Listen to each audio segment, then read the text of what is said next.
Bonsoir à toutes, bonsoir à tous. Ce soir, j'ai le plaisir de recevoir Serge Moiti. Bonsoir. Bonsoir. Serge Moiti. Alors, vous êtes bien connu maintenant dans l'univers de la télévision, puisque ça fait un bail, une cinquantaine d'années que vous y officiez, à différents postes et pour différentes chaînes, toujours sur le service public, avec le RTF, France 3, France 5, LCP, encore aujourd'hui. Et vous y avez occupé, c'est ça une de vos spécificités, une multitude de postes, enfin plusieurs en tout cas. Réalisateur, c'est votre métier principal. Journaliste, même si vous vous défendez parfois dans... Non, parce que j'ai trop d'admiration pour les journalistes pour me faire passer pour journaliste. Vous êtes animateur, on sait que vous avez animé Riposte. Dirigeant, vous avez été dirigeant de France 3. Et producteur, vous avez fondé une agence de production qui a produit notamment de grandes séries qui ont fait des grands succès comme Mafiosa. C'est un univers où l'on peut tout faire, la télévision, ou c'est vous qui êtes un cas à part et qui avez voulu goûter à tout? Excellente question. C'est une passion. Vraiment, c'est une passion depuis que je suis petit. Je voulais faire ça. Voilà, c'est bizarre, la vie. Je voulais faire ça, mais pas ça dans un couloir étroit. Ça, tout. Je me suis... par exemple, je fais autant de documentaires que de fiction. J'aime autant les acteurs que les gens de la vraie vie. Vous voyez, c'est ça mon... Alors, chaque fois, on me reprend, mais c'est quoi votre métier exactement? Avec un air d'inquisiteur de bas étage. Non, c'est tout ça. C'est tout ça. Et j'aime faire tout ça. Alors maintenant, je suis à la retraite, mais enfin, je continue quand même à tourner. Oui, bien sûr. Alors, vous avez tourné justement dernièrement un documentaire qui est sorti mi-juin, donc sur LCP, sur le Conseil constitutionnel, qui s'intéresse donc à son histoire et notamment en temps d'élection présidentielle, je crois. Vous, pour ce documentaire, vous avez...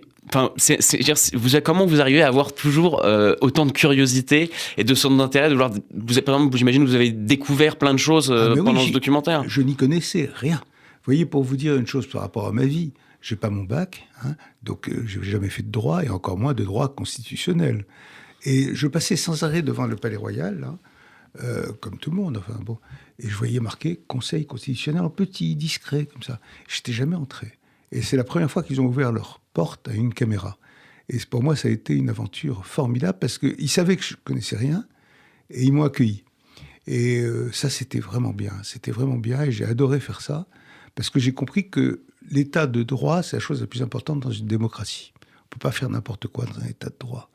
Et quand à la fin du film, j'ai filmé la nuit du droit, le 4 octobre, il y avait plein de pays qui nous enviaient. La France, c'est un pays formidable. Vous savez, on ne peut pas faire n'importe quoi. On a une constitution, il faut respecter notre constitution. Et c'est ça qui fait de nous une démocratie. Et vous, est-ce que votre propre constitution, votre manière de travailler a changé en 50 ans, par exemple? Est-ce que ce documentaire, vous ne l'auriez pas fait il y a 30 ans, vous l'auriez fait différemment? Qu'est-ce qui a changé dans votre manière de filmer, de travailler, de considérer le métier? Non, de ce côté-là, non, pardon, mais non. J'ai pas changé, c'est-à-dire que j'ai la même curiosité, la même empathie avec les gens que je filme, maintenant où il y a 40 ans ou 50 ans. C'est-à-dire que j'ai commencé à tourner, j'avais 13 ans, vous vous rendez compte? 13 ans. C'est-à-dire je faisais ça au lycée. Je venais de perdre mes parents à Tunis. J'étais orphelin, vous savez, précoce. Et j'arrive à Paris, je connais personne, etc. Et je rencontre Truffaut, François Truffaut. Incroyable mais vrai. Et je suis resté ami avec lui jusqu'à sa mort, vous voyez? Et c'était un homme qui m'a fait confiance. Il m'a pas pris pour jouer dans les 400 coups, je l'ai rencontré sur un essai. On me voit pas, si on éternue, on me voit pas dans le film. Mais j'ai rencontré un mec formidable, un homme formidable. C'est lui qui vous a donné confiance en vous et qui vous a donné envie aussi, peut-être? Envie, j'avais. Confiance. Moyennement? Oui, enfin... Comme un garçon de 13 ans. Oui, c'est ça, oui. Et chaque fois, je faisais des films, entre guillemets, le jeudi, ou quand on sortait de la pension, ou le dimanche, etc., avec des copains, quoi. Il les voyait, il me faisait il me faisait des critiques. Là, t'aurais dû faire un travelling arrière, t'as fait un travelling avant, c'est une catastrophe. Ah bon, d'accord. Bon. Alors je recommençais, le jeudi d'après, je revenais le voir dans sa société de production. Il me disait, ah, tu vois, c'est mieux, etc. Il m'a appris le langage beaucoup. Et c'était un homme très gentil. Et vous tourniez avec quel type de matériel alors à ce moment-là? Une caméra 8 à l'époque, je ne sais plus comment ça s'appelait. C'était Super 8. Oui, Super 8, c'est ça, exactement. Bravo. Et Ce qu'on a en droit aussi de se demander, c'est est-ce que, parce qu'on sent que ce qui vous intéresse, c'est de raconter aussi des histoires ou rencontrer des gens, est-ce que vous auriez pu le faire sur un support écrit ou à la radio, ou est-ce que l'image, c'était quand même quelque chose aussi qui était fondamental pour L'image vous ? a été fondamentale, mais ça, c'est l'histoire de l'orphelinat, vous savez. Les parents meurent, on n'a pas d'image, presque pas, dans ma génération, hein. Et j'ai voulu avoir des traces. Et c'est par l'image qu'on a des traces. Mais bon, voilà, mais c'est un peu con comme réponse, mais... C'est votre explication. Oui, mais enfin, bon, il y en a des plus savantes, à mon avis. Vous m'avez repris lorsque j'ai évoqué le terme de journaliste en introduction. Non, parce que... Quel est justement ce rapport aux journalistes ? Vous dites que vous n'avez jamais demandé à avoir de carte de presse. Ah non, jamais, non. C'est parce que vous respectez trop cette Mon père profession ? était journaliste, par exemple. Il était un journaliste engagé. Il avait un journal à lui qui s'appelait Tunis Socialiste, vous voyez le genre. À Tunis, il était pour l'indépendance de la Tunisie. Et donc, il était engagé, il a été déporté, vous savez, résistant et déporté pendant la guerre. Et moi, j'ai eu cette image de lui forte. Et je me disais, être journaliste, c'est être courageux comme papa. Et moi, je ne suis pas courageux. Donc, étrangement, ça m'a valu des ennuis aussi de ne pas avoir de carte de presse quand j'ai filmé la guerre au Vietnam, par exemple, ou en Roumanie, j'ai failli y passer, sur les événements en Roumanie. Et en Israël, j'ai suivi toutes les guerres. Mais sans jamais de carte de presse.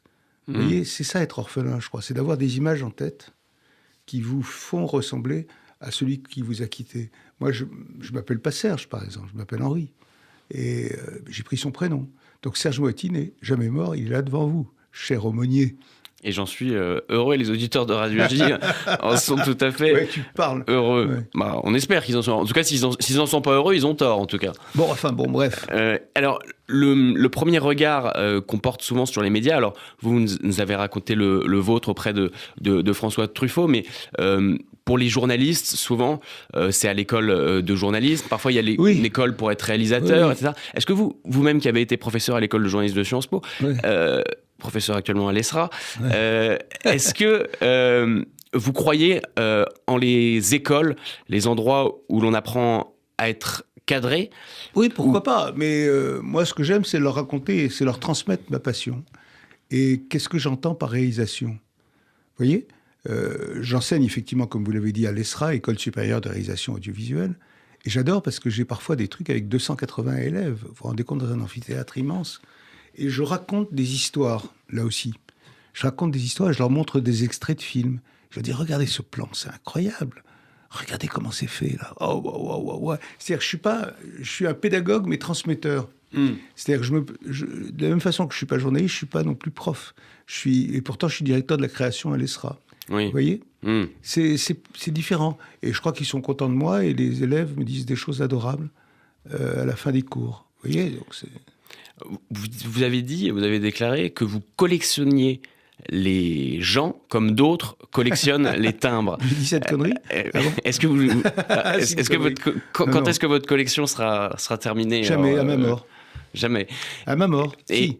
Vous avez, c'est vraiment le cœur pour vous de votre métier, c'est filmer des gens. Vous pourriez pas filmer, par exemple, des paysages ou, enfin, ça vous intéresserait moins, quoi. J'aime bien filmer le Sahara, mais quand il y a une caravane qui passe, par exemple, ou l'iceberg quand il y a des Esquimaux. Alors, lorsque vous avez débuté à la télévision, il y avait que quelques chaînes, voire une seule du temps de l'ORTF. Oui, enfin, il y en avait déjà deux. Il y en avait déjà deux. Oui. Merci de me reprendre. Non, vous avez raison. Maintenant, il y en a une trentaine de gratuites, en tout cas. Est-ce que c'est ça qui a changé l'identité de la télévision ? Comment est-ce que vous voyez la différence entre quelqu'un qui allumerait son poste de télévision dans les années 70 et aujourd'hui ? Quelle est la différence majeure ? On zappe, d'abord. À l'époque, on ne pouvait pas zapper, vraiment. Bon, mais on zappe, et puis on va de moins en moins au cinéma. Donc la télévision grandit. Terrible. Avec des gens qui ont le cinéma chez eux. Et ça me frappe beaucoup. Je suis allé voir récemment un film, enfin, peu importe du film. Si, on est curieux quand même de savoir quel film. Non, c'était le film qui a ouvert le festival de Cannes, qui s'appelle Coupé, enfin bon. Ah oui. On était 3 dans la salle, vous voyez, c'est affreux. Donc c'est pas là où... parce qu'on disait toujours dans les salles de cinéma, vous avez l'atmosphère, vous avez la... Non. Et donc ça, c'est très grave, parce que le cinéma français est en danger, enfin. Il faut faire très très attention. Enfin bon, non, mais par rapport à votre histoire de télé, là, je ne sais pas répondre. Vous ne savez pas répondre. Non, mais posez-moi des questions. Et sur le cinéma, on dit que le cinéma est un art. Oui. Le 7e, est-ce que vous considérez que la télévision est un art ? Moi, j'avais reçu ici, dans cette émission, Aurélien Bélanger, qui avait écrit un ouvrage qui s'appelle Télé-réalité, où il se questionnait justement sur le fait, est-ce que la télévision peut être un art ? Est-ce que les émissions qu'il y avait il y a 80 ans, il y a dans les années 80, si on les regarde aujourd'hui, est-ce qu'on peut considérer que c'est une forme d'œuvre d'art ? Vous qui avez travaillé quasiment uniquement à la télévision... Oui, enfin, j'ai fait 2 longs métrages de cinéma aussi. Principalement à la télévision.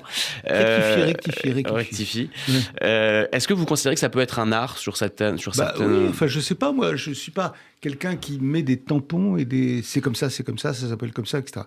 J'essaye de le faire à ma façon, au mieux possible. Et si les gens appellent ça un art, tant mieux.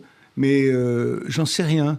Moi, ce que je sais, c'est que quand j'ai une caméra et que je regarde les gens, je les aime bien. Je les aime bien, et ça me touche beaucoup de pouvoir en faire des trucs... c'est à la fois des gens, des curiosités. J'ai fait une série, par exemple, qui s'appelait Mes questions sur... Et c'est large comme titre. Et j'en ai fait comme ça. Vous vous rendez compte que j'ai fait dans ma vie 250 documentaires, 251 depuis celui sur le Conseil constitutionnel. Vous vous rendez compte ? C'est dingue. C'est-à-dire que j'ai tourné tout le temps. J'ai pas eu un jour de chômage en 50 ans. Et ça, c'est formidable, je trouve. Je suis arrivé dans une époque bénie, peut-être. Oui, mais j'ai fait aussi des fictions, hein. Oui, vous avez même commencé, on parlait du cinéma, et moi ça me faisait penser aux séries, avec la concurrence des séries qu'on regarde. Vous avez commencé à tourner des séries, une série qui s'appait Le Pain Noir. Oui, c'est pas une série, c'est un feuilleton. On appelait ça un feuilleton, mais ça a été un peu l'ancêtre. Oui, quoi. Mais ça a été l'ancêtre.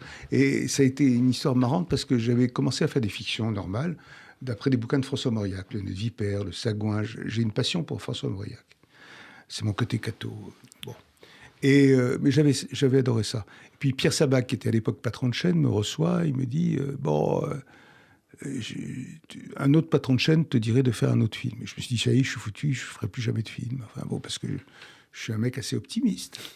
Et il me dit, non, un autre patron de chaîne te proposerait ça, moi je t'en propose 8 fictions. À la vache. Et il me dit, c'est le pain noir. Et moi j'entends le sang noir, que j'aimais beaucoup. Et je dis, le sang noir, j'adore. Il me dit, non, il y a peut-être une erreur, c'est le pain noir. Je dis, j'adore encore plus. J'avais pas lu une ligne. Je savais même pas ce que c'était, le pain noir.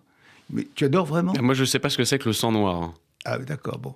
Et le sang noir, c'est un livre vraiment de gauche, etc., etc. Magnifique, magnifique. Et le pain noir, c'est l'histoire de paysans et ouvriers dans le Limousin en 1885.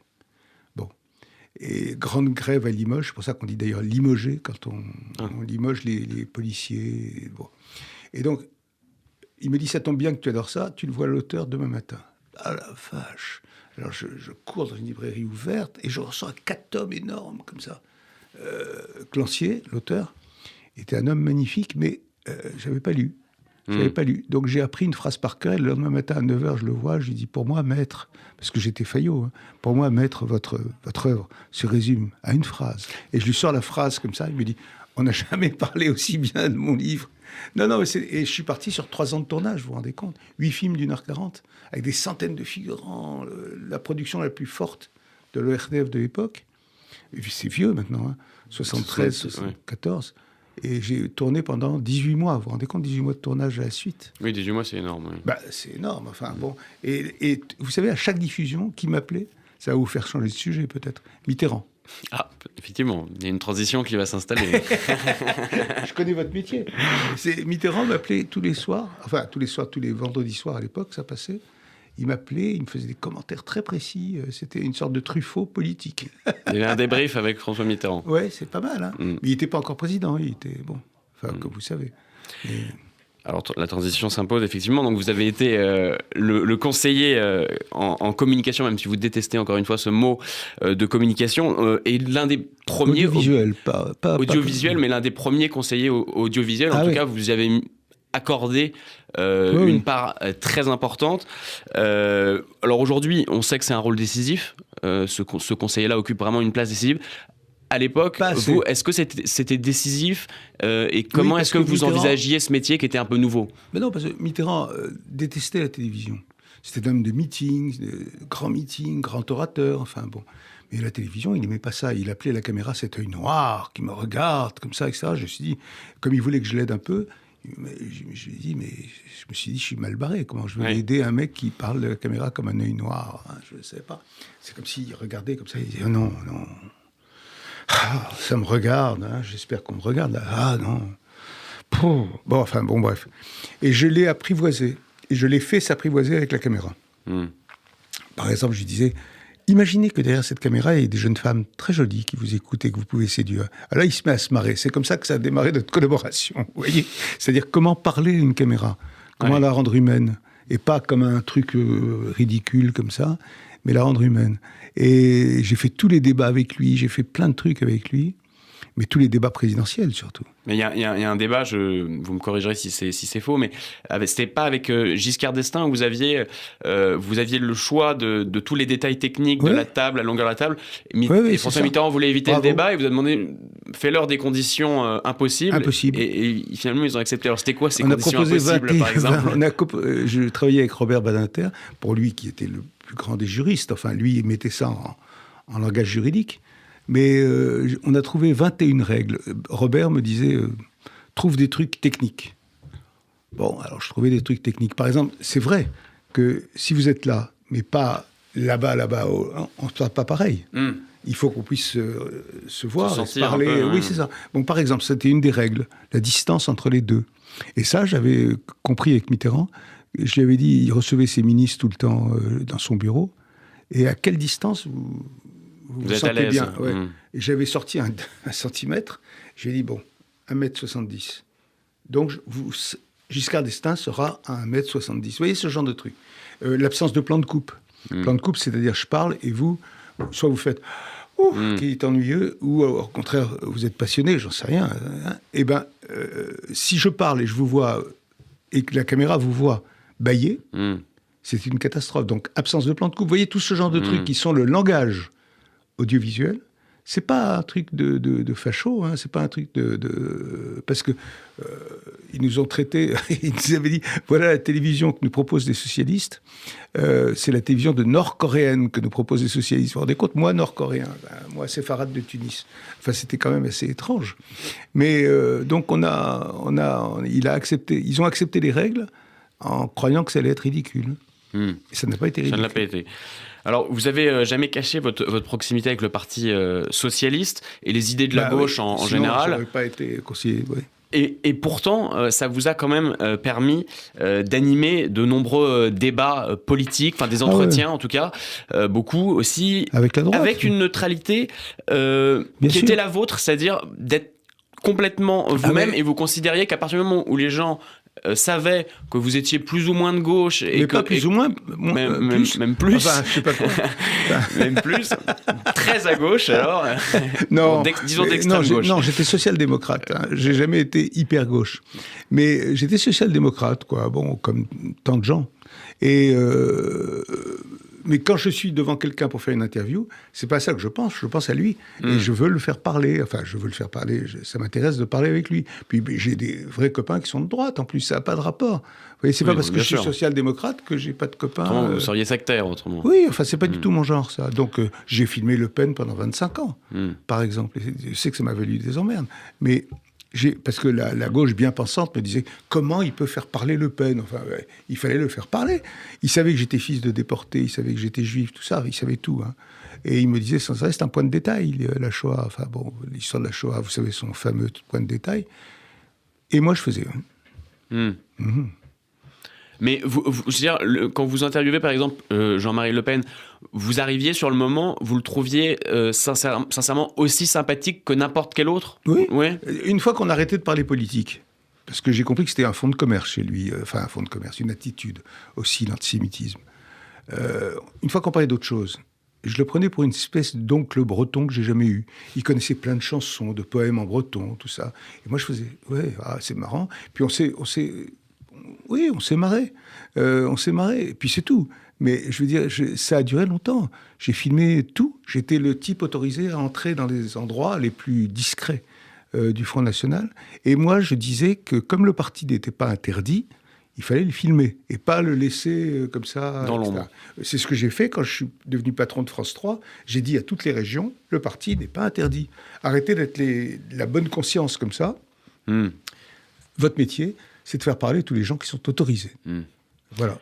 Et cette passion pour la politique, encore une fois, vous vous intéressez plus au personnage, à l'homme qui est derrière, ou vous êtes également un passionné de politique au niveau presque programmatique et idées Comment ça? Je comprends pas. Est-ce que dans la politique, ce qui vous intéresse le plus, est-ce que ce sont les hommes ou est-ce que ce sont les idées et les programmes? C'est un mélange des deux. J'aime bien les gens, vous avez compris ça. Donc voilà, j'ai eu des grands copains. Par exemple, mon meilleur ami, c'était qui? C'était Philippe Séguin, le pauvre qui est mort. Mais c'était mon meilleur ami. Il était de droite, hein, je veux pas il s'en cachait pas. Mais c'était mon meilleur ami, mon frère. Vous voyez, donc c'est pas, je supporte pas les tchac, je vais pas devenir moi intolérant, c'est pas possible. Dans mon métier et dans ce que je suis profondément, la tolérance c'est quelque chose de très important. Une bonne émission politique, c'est une émission où on a vu quoi quand on a un entretien comme ça avec entend battre le cœur des gens. Vous voyez, je vous réponds, à la fois on comprend leur programme, leur machin, mais ça c'est élémentaire. Enfin, je veux dire, ça c'est quand même, si on ne comprend pas, c'est grave. Mais ils ne doivent pas sentir un ennemi dans l'autre. Vraiment, ça c'est très important. C'est pour ça que Riposte a marché d'ailleurs. Ça a marché très longtemps, mon émission du dimanche soir, vous savez. 1 600 000 personnes par dimanche, vous voyez. Et donc c'était formidable parce que les gens savaient, ils se pressaient pour venir, hein. Parce que les gens savaient que jamais ils seraient insultés ou méprisés ou je sais pas quoi. Non, c'était pas le sujet. C'était pas le sujet. Qu'il allait avoir un échange franc. Ouais, c'est la moindre des choses, quand même. Oui, c'est la moindre des choses, mais c'est pas toujours le cas dans les émissions politiques qu'on regarde. Non, mais regardez ce qu'on fait nous là, par exemple. Je vous parle librement, parce que si vous m'aviez dit. Oh là là, qu'est-ce qu'il est chiant, enfin, sans le dire, ou même en le disant. On arrête. Vous voyez ce que je veux dire? Mais non, vous travaillez un peu comme à ma manière, si j'ose dire. C'est-à-dire, vous me faites parler. Je ne sais pas ce que vous pensez de moi, mais vous me faites parler. Et c'est ça qu'il faut. Non, mais vraiment, c'est ce que j'essaie d'enseigner à mes élèves. Alors, vous avez évoqué tout à l'heure, en disant que lorsque vous étiez dirigeant à France 3, vous disiez à vos rédactions de couvrir le Front National comme un autre parti. Qu'est-ce que ça a été pour vous, cette expérience de dirigeant? Parce que c'est quand même, pour le coup, très différent de tous les autres. S'il y a bien un métier peut-être qu'on pourrait mettre à part, c'est celui-ci, parmi tous ceux que vous avez ouais, c'est vrai. exercé. C'est pour ça d'ailleurs que je suis parti au bout de 5 ans. C'est quand même long, 5 ans. Oui, mais j'adore ça. J'ai adoré mon expérience France 3. Parce que j'ai adoré rencontrer la France profonde, dite profonde. Je me baladais partout, puisqu'on avait des régions partout, et j'en ai développé d'autres. Et ça a été pour moi capital. Je veux dire, on allait dans des bons restos avec les directeurs régionaux, d'abord. J'adore bouffer. Et puis, les syndicats, j'ai pas eu un jour de grève. Vous vous rendez compte, en 5 ans? Pas un jour de grève. Les syndicats m'attendaient de pied ferme. Vous savez, quand je suis arrivé, j'étais la gauche, machin, etc. Ils se disaient, bon. Mais j'ai fait quelque chose de plus malin que ça. J'ai engagé près de moi des gens de la CFDT et de la CGT. D'accord. Tac.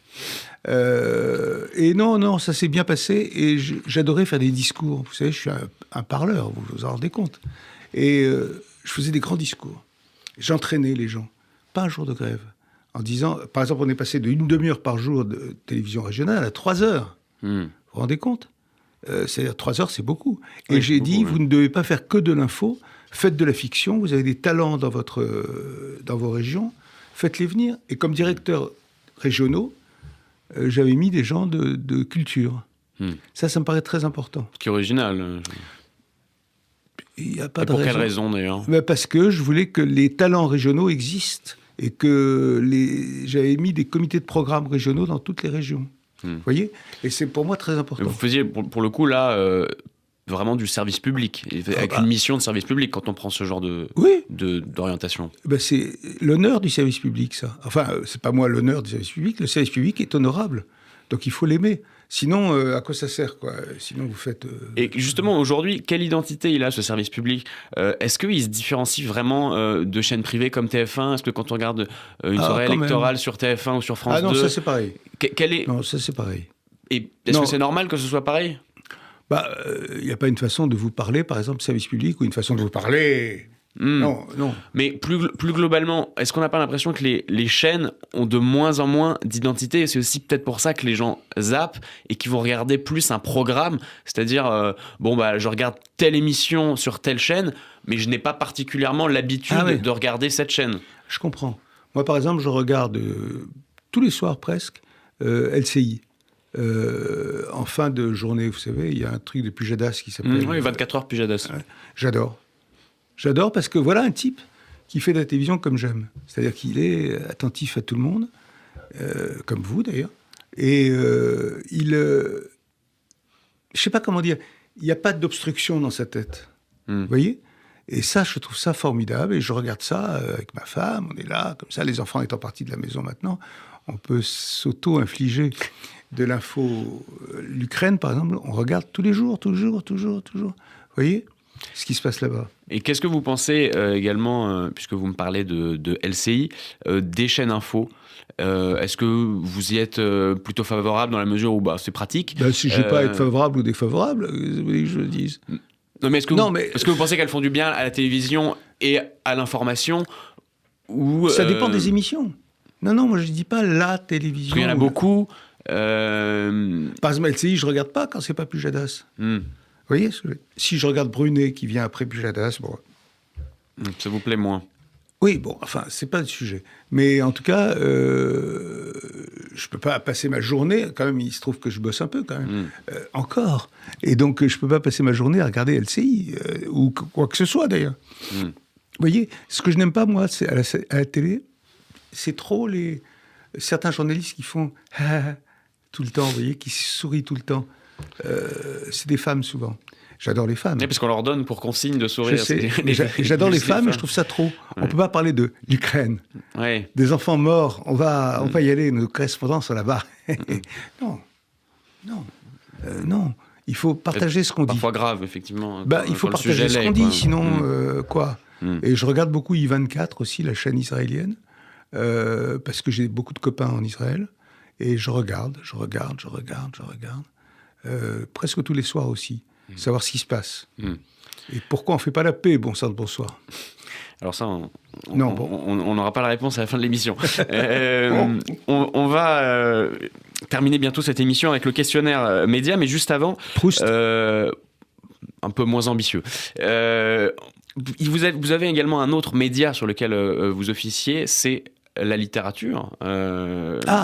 Vous êtes mis au roman un peu tard. C'est Villa Jasmin, je crois, votre premier roman en 2003. Non, ça s'appelait après France 3, après ma période France 3. Ça s'appelait La Saison des Palais. C'était chez Grasset, où je racontais tout avec Mitterrand, tout ça, etc. La Saison des Palais. Puis après, ça a été Villa Jasmin, qui est mon histoire en Tunisie. Qui a été adapté par Ferid Bougdir, un réalisateur tunisien. Et après, j'en ai fait 11 de livres, figurez-vous.